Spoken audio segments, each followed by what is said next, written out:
Hello everyone! If you've lost your iPhone, there are several ways to locate it using Apple's Find My iPhone feature.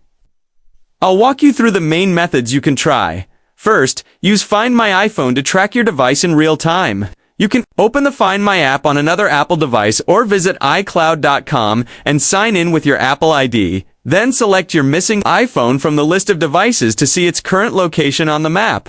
If your phone is nearby but you still can't find it, you can play a sound to help locate it.